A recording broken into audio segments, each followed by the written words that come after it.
Hello, and thank you for welcoming me into your home today. I want to start by asking you to imagine a scenario that is, unfortunately, all too common in my line of work. Imagine you are standing in the aisle of your local grocery store. It's a Tuesday morning, perhaps. You feel perfectly fine. Maybe you're comparing two boxes of cereal, looking for the one that says, "Heart Healthy" on the label. You've done everything right, or so you think. You've cut back on the butter. You've stopped eating red meat. You wouldn't touch fried chicken with a 10-foot pole. You are following the rules. And yet, in that very moment, as you reach for that box of low-fat granola, a catastrophic biological event is triggered inside your chest. One moment, you are planning your dinner. The next, your life is split violently in two. The ambulance, the sirens, the bright lights of the emergency room, the terrified faces of your family. It happens in a heartbeat. But here is the terrifying truth that I need you to hear today. The biggest threat to your heart was not the steak you skipped last night. It wasn't the butter you swapped for margarine years ago. It is an ingredient sitting in your kitchen right now, likely hiding inside the very product you bought because you were told it would save your life. For those of us over the age of 50, the margin for error is razor thin. When we are 20, our bodies can bounce back from dietary abuse. But as we age, our arteries lose their elasticity. They become stiffer. Our blood pressure regulation becomes more sensitive. The biological forgiveness we had in our youth simply isn't there anymore. That is why what I am about to tell you is not just advice, it is a matter of survival. We have been fighting the wrong enemy for 40 years. We have been guarding the front door against fats, while the real killer has been sneaking in through the back window, dressed up as a friend. Let me tell you about a patient of mine named Robert. Robert was 52 years old when he first walked into my office, and if you looked at him, you would have said he was the picture of health. He was lean. He was an avid runner, logging 20 miles a week. He had never smoked a cigarette in his life. He didn't drink alcohol. And on paper, his cholesterol numbers were what we doctors call perfect. By all traditional metrics, Robert should have lived to be 100. But Robert didn't come to see me for a checkup. He came because he felt a strange tightness in his chest during his morning run. We sent him for an angiogram, which is a specialized X-ray of the arteries. When the results came back, the silence in the room was deafening. Robert, the runner, the health nut, had significant plaque buildup in 3 arteries, and his left anterior descending artery, often called the widowmaker, was 80% blocked. He was walking around with a ticking time bomb in his chest. Robert looked at me with tears in his eyes and asked the question that haunts me to this day. "Dr. Martin, how is this possible? I did everything right. I ate the low-fat yogurt, I drank the juice, I ate the whole grains, I avoided fat." And that was the answer right there. Robert had spent 30 years avoiding fat, but in doing so, he had unknowingly consumed massive amounts of the real culprit, refined sugar. Not the sugar you spoon into your coffee. He knew to avoid that. I'm talking about the hidden sugar, the stealth sugar, the sugar injected into the very health foods he relied on. Robert's arteries weren't clogged by grease, they were corroded by sugar. You might be wondering, if sugar is so dangerous, why haven't we heard this before? Why does every government guideline and heart association pamphlet tell us to lower our cholesterol and cut saturated fat? To understand this, we have to look back at one of the greatest scandals in modern medical history. In the 1960s, the sugar industry was facing a crisis. Emerging science was starting to link sugar consumption to heart disease. So, the Sugar Research Foundation, a trade group for the sugar industry, paid 3 Harvard scientists the equivalent of about $50,000 in today's money to publish a review in the New England Journal of Medicine. Their instructions were clear. Downplay the link between sugar and heart health and shift the blame entirely onto saturated fat. And they did it. The study was published, the media ran with it, and the low-fat dogma was born. This single act of deception changed the way the entire world eats. Food manufacturers rushed to remove fat from their products to market them as heart-healthy. But there was a problem. When you take the fat out of food, it tastes like cardboard. It loses its texture and flavor. So what did they do? They replaced the fat with sugar, massive amounts of it. And just like that, we entered the era of low-fat, high-sugar diets. And what happened? Did heart disease disappear? No. It skyrocketed. Diabetes rates exploded. Obesity became an epidemic. We traded a manageable risk factor for a metabolic poison, all while thinking we were doing the right thing. It is a tragedy of epic proportions, and patients like Robert are the collateral damage. So, how exactly does this white crystal destroy your heart? I want to explain this to you not with complex medical jargon, but with clear mechanics, so you understand exactly what is happening inside your body when you eat that sweet, low-fat muffin. Think of sugar as a 4-headed snake. Each head attacks your cardiovascular system in a different way, and together they are lethal. The first head of the snake is the triglycerides spike. When you consume excess sugar, especially fructose, your liver cannot process it all as energy. It gets overwhelmed. So, the liver does the only thing it can. It converts that sugar directly into fat. This fat is packaged into particles called VLDL, which are rich in triglycerides.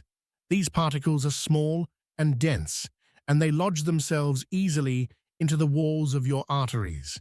So, when you see high triglycerides on your blood panel, don't think, "I ate too much fat." Think, "I ate too much sugar." The second head is the weakening of HDL. You know HDL as your good cholesterol. Think of HDL as the cleanup crew of your bloodstream. Its job is to patrol your arteries, pick up excess cholesterol, and carry it back to the liver to be disposed of. It is your primary defense system. High-sugar diets essentially understaff this cleanup crew. Sugar suppresses HDL production and makes the HDL you do have less effective. So now you have more fat being deposited by the triglycerides and fewer workers to clean it up. It is a recipe for disaster. The third head is blood pressure. We often blame salt for high blood pressure, and salt does play a role, but sugar is a major, often overlooked driver of hypertension. High insulin levels, caused by eating sugar, signal your kidneys to retain sodium rather than excreting it. This increases fluid volume in your body, driving up pressure. Furthermore, sugar reduces the production of nitric oxide, a molecule that helps your blood vessels relax and widen. Without enough nitric oxide, your vessels remain constricted and tight. Imagine trying to pump water through a narrow, stiff garden hose. The pressure skyrockets. That is your heart on sugar. But the fourth head is the killer. This is plaque instability. You see, it's not always the size of the blockage that kills you. It's the stability of the plaque. You can have a 90% blockage and live for years if the plaque is stable and hard. But sugar causes chronic, systemic inflammation. This inflammation acts like a solvent on the cap of the plaque deposit. It makes the plaque soft, angry, and unstable. It makes it prone to rupture. When a plaque ruptures, your body instantly forms a clot to heal the wound. If that clot is large enough, it completely blocks the artery. That is a heart attack. That is the sudden event that splits your life in two. Sugar is the match that lights the fuse of inflammation. Now you might be thinking, Dr. Martin, I don't eat candy, I don't drink soda, and I believe you. But remember Robert? He didn't either. The danger lies in the healthy food traps. These are the products that have been marketed to you as virtuous, smart choices for seniors, but are actually sugar delivery systems. I have a list of 10 major offenders that I see in my patients' pantries every single week. Number 1 is low-fat fruit yogurt. This is the classic breakfast for the health-conscious senior. But take a look at the label. To make up for the lack of fat, a single serving often contains 20 to 25 grams of sugar. That is the same amount of sugar as a chocolate bar. You are essentially eating dessert for breakfast. Number 2, granola and energy bars. The marketing on these is brilliant. They show pictures of mountains and hikers and runners. But turn them over.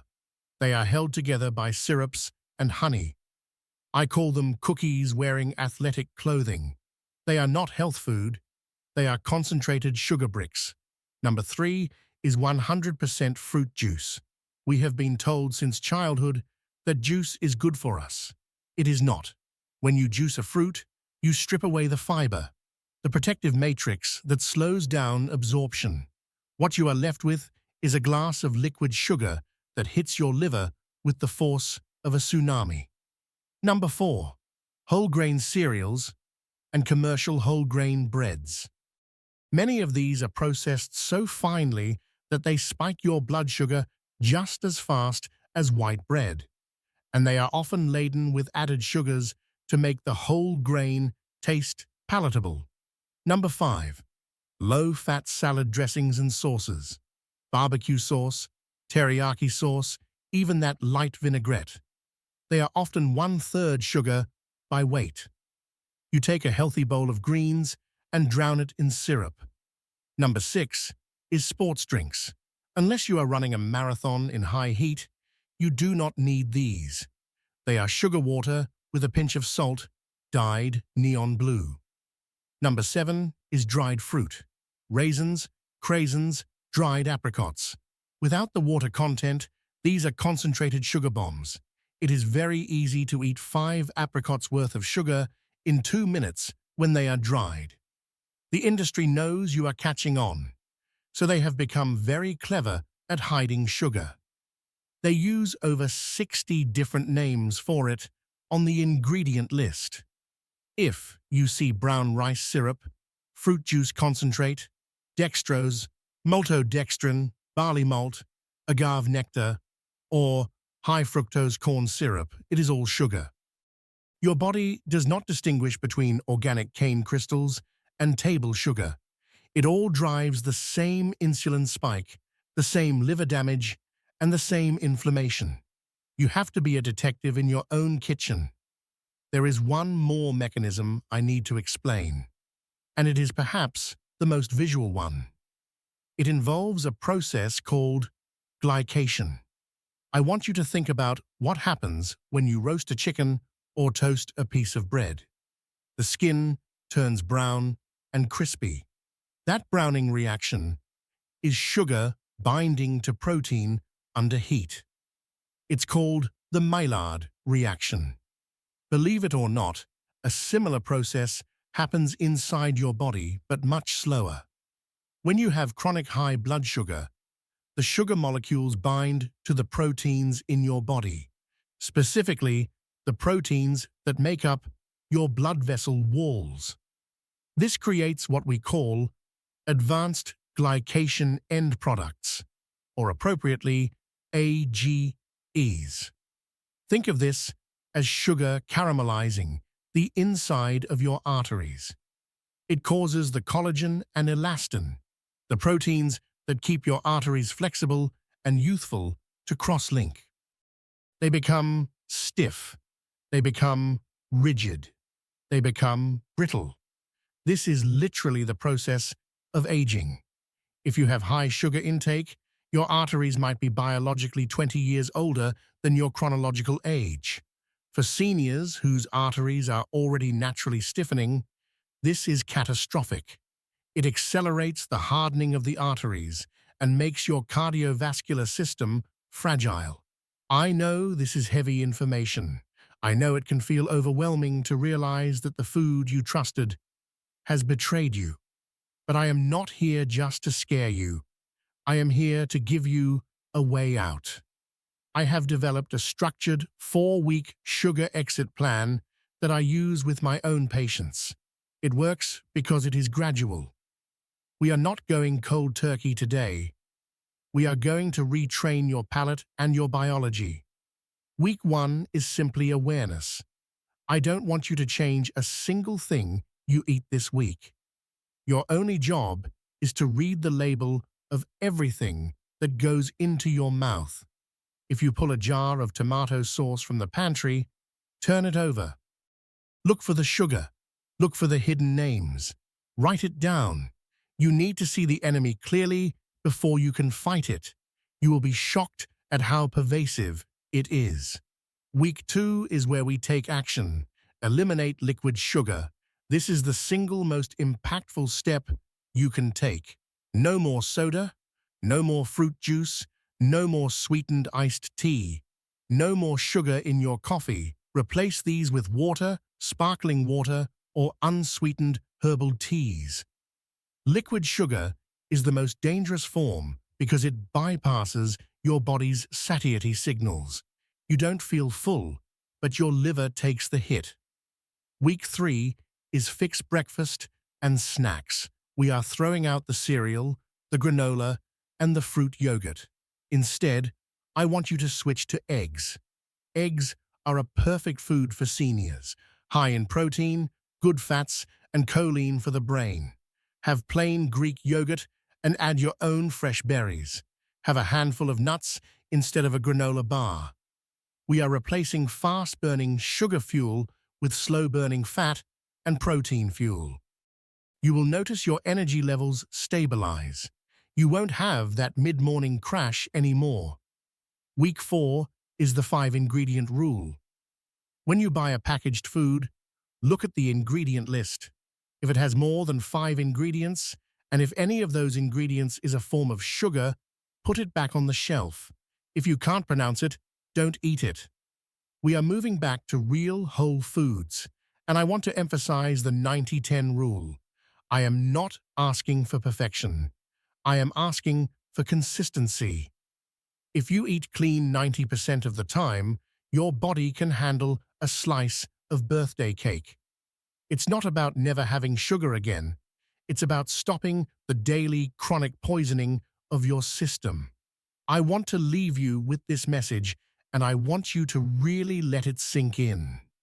Your genes are not your destiny. You might have a family history of heart disease. You might have been told that high blood pressure is just part of getting older. It is not. You have immense power over your biology. Remember Robert? The runner with the widowmaker blockage? He followed this plan. He didn't just cut back, he got serious. He eliminated the hidden sugars. He stopped drinking juice. He swapped his morning bagel for an omelette. 6 months later, we ran his blood work again. His triglycerides had dropped by 45%. His inflammation markers plummeted, and most importantly, follow-up scans showed that the progression of his plaque had stopped. He didn't just dodge a bullet, he unloaded the gun. You can do this too. It is never too late to change the trajectory of your health. Your arteries can heal. Your liver can recover. But you have to take the first step. You have to decide that your life is worth more than the momentary sweetness of a processed cookie. I'm Dr. Clarence Martin. Please take care of your heart. It's the only one you've got. If you found this information helpful, or if you know someone who needs to hear this message, please like this video and share it with them. It might just save a life. Thank you for listening.